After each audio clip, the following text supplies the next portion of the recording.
Hey guys, at BV Matson here. Let's get this clutch cover and clutch cable installed and adjusted on the 1972 CL350. All right, we're ready for the last cover. Guys, it cleaned up really nicely. It's gonna match up perfectly with everything else. And in a previous video, we disassembled, lubed, and reassembled that side cover piece. And now, I mean, it's time to install it and get it attached to the clutch cable. Now, I'm really hoping that this cable is the right length, because just kind of loose fitting it here a little while ago, I really didn't feel like I had quite enough length in this. So I may have to pull this cable out, and that would really suck. But let's go ahead and try and install this. Man, I hope this cable is the right length. All right, to get this thing attached, basically all you're gonna do is look at the top of your cover. Watch that ball bearing, okay? Remember that, don't lose that. Make sure that stays in there.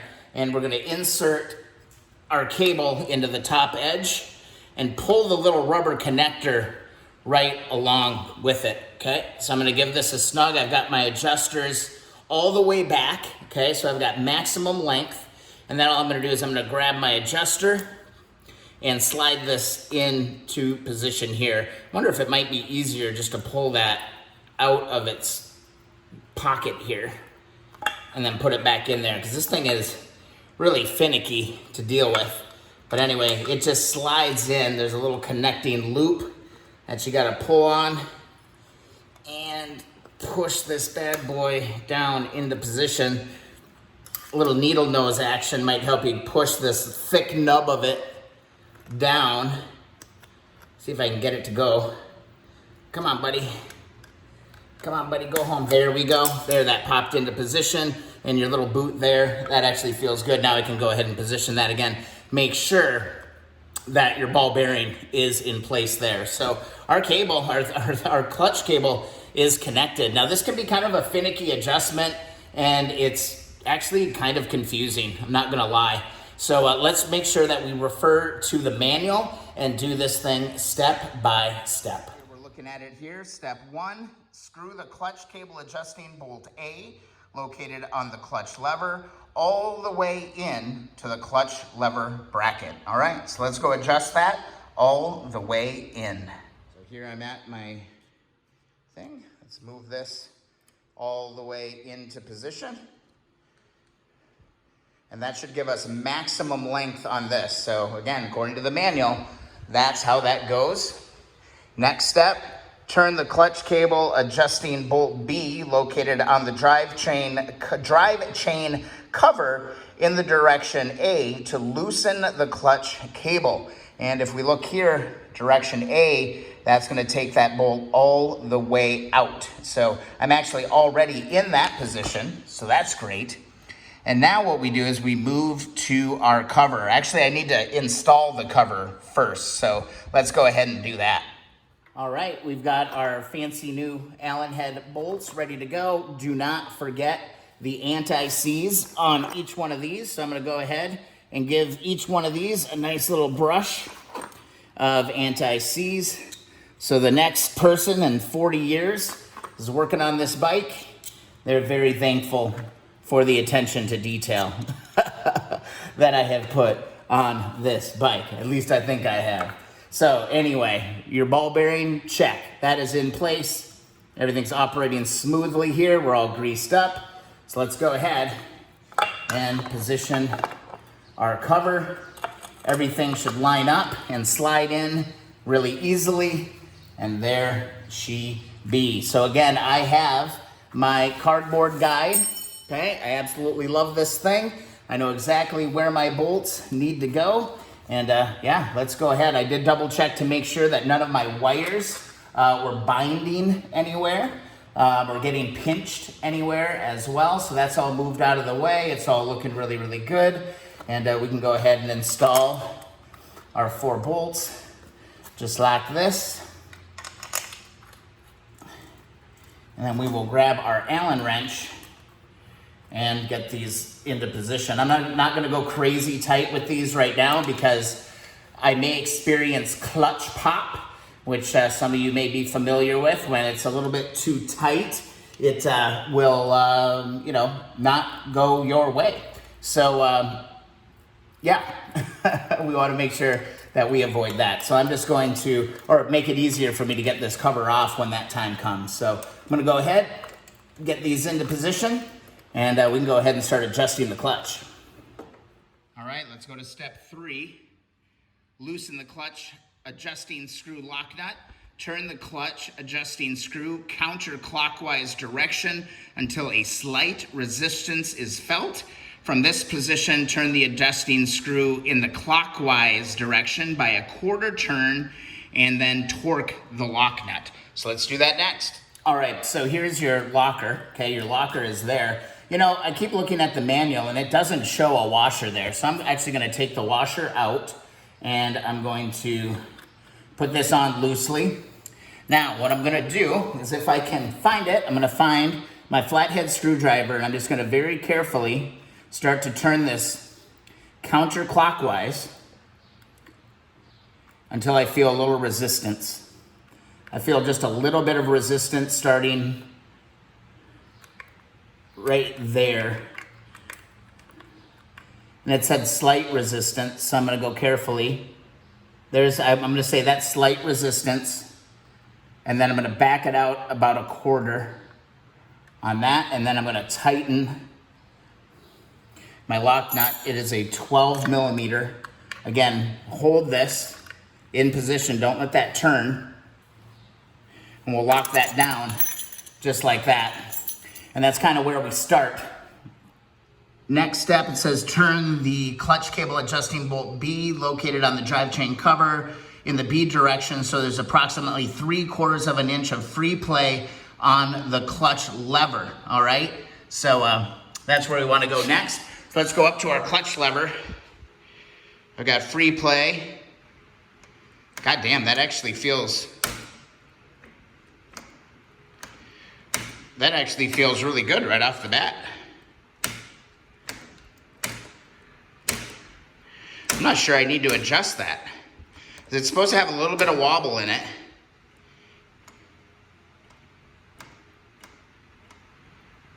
That actually feels like a pretty good clutch right there. Huh. All right, did I get like super lucky on this? Huh.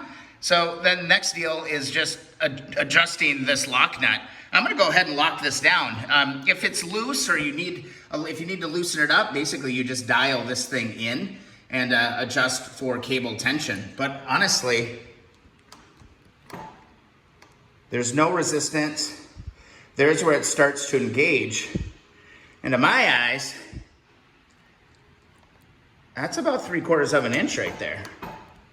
And it pops back. I've got good action. Damn, that might have went really, really smoothly. All right, I think I'm gonna go ahead and test this out. I am absolutely blown away that I didn't have clutch pop or anything on this. I'm just gonna take my, oops, I need a 12 millimeter, not a 13, Brian. 12 millimeter wrench and try and tighten this up. I actually need another wrench here so I can hold this one in position, because I really don't want to move any of this, because again, I feel like I got good clutch action. All right, got my mini little adjustable wrench. Let's get that on there. And let's tighten, tighten up. Yeah, that's the right way. So we're just gonna tighten this up. Just like that.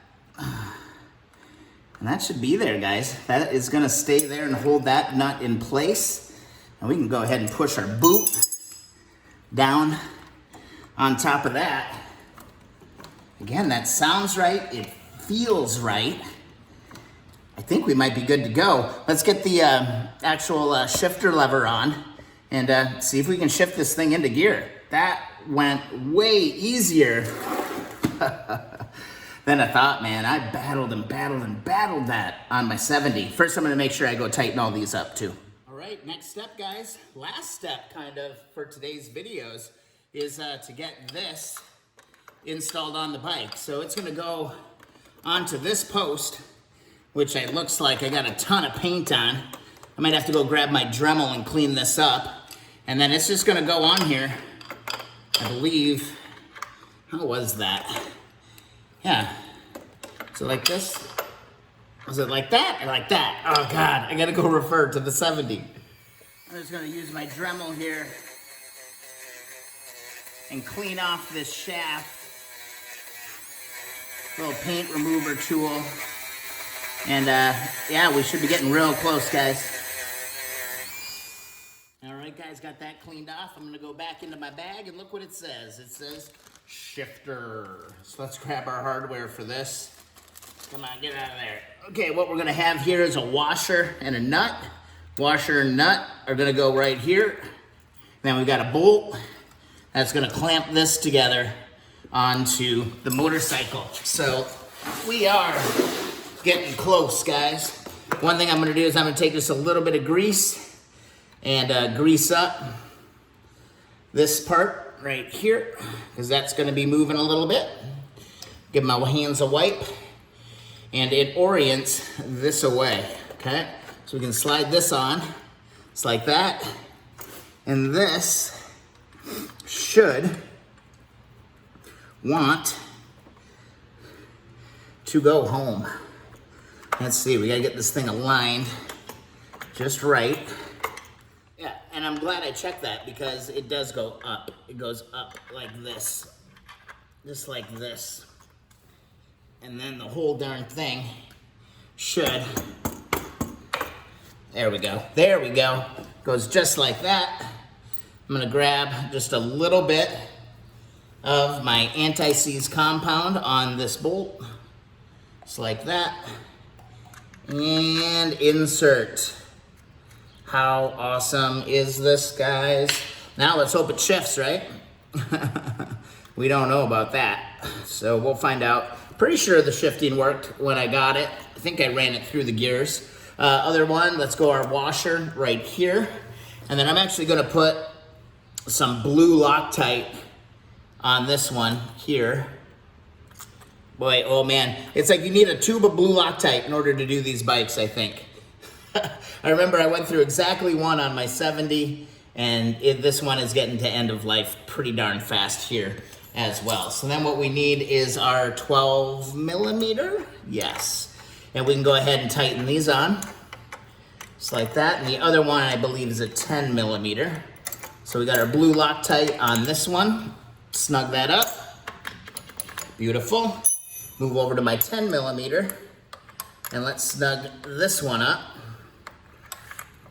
Just like so. Got that nice and locked on there. Don't go crazy tight, but tight's good. There we go. Ouch, god damn, ow, I just smashed my finger. Ow.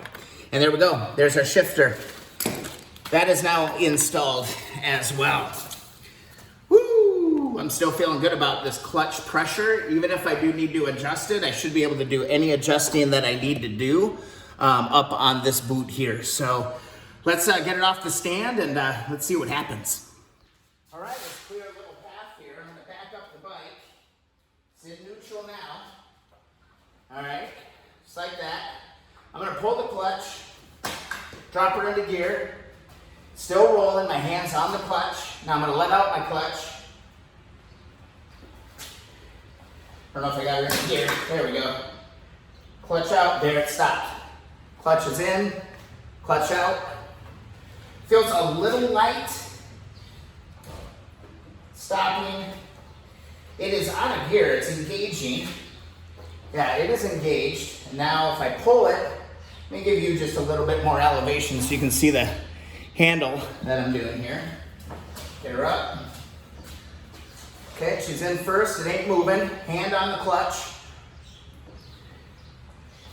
I feel just a tad. But as I let it out, it engages about halfway. There, I'm in neutral. God damn it, it shifts, guys. This thing shifts. You know, I'm not gonna really know if it's perfect until I get the motor running, you know, until I get it running. But right now, if I go in here, pound her in, oops, there. I actually didn't like to go into first very well. There we go. There, boom. I think that's a really great starting point, guys. I think we're good. There we go, guys. That's how it's done. That went way easier than I thought it was gonna go. The great thing is that it does appear to be shifting into gear just fine. So I think I'm good on the 1972 CL350, guys. That's how you do it. That is clutch cover, clutch cable adjustment, and there we go. Hope you guys enjoyed the video. All we need to do is the exhaust. We gotta get that monster exhaust installed on this thing, and we might be ready to go take this thing for a little rip. Wouldn't that be something? Guys, if you enjoy the videos, please subscribe. Also, thumbs up those videos that you enjoy. Also, share the videos that you think would be most useful to the community. I want to get these videos out there, and I want to help as many people as possible. If you'd like to support the channel, also click those links in the descriptions. Pick up a can of WD-40, Evapor Rust, Carnal Brassy, all that good stuff. So, guys, it's down to me getting off my butt and getting that exhaust cleaned up, and we'll have this 1972 CL350 roaring down the road. Oh, the only reason why I haven't been running it or anything is both my father actually called me after he saw the startup video, and he's like, hey, don't do that too much. You're gonna burn your valves. And awesome. Thanks, Dad. That's why I love you. And so I'm not gonna do that. I'm gonna stay away from that. And then also Tula Tom, man, this guy's been awesome, hitting me back with feedback and questions and stuff. He was like, hey, Brian, the reason why that bike had such a high idle when you did start it up was because you didn't have the exhaust and you had like a giant vacuum leak. So I'm really optimistic that once we get the exhaust on it, it's going to run, and we're gonna have this thing ready to rock and roll. So yeah, long story there, sorry. I gotta get to work on this exhaust, and luckily that's gonna be done down in the basement where it's nice and cool. Thanks so much for watching, guys. I will see you in the next video.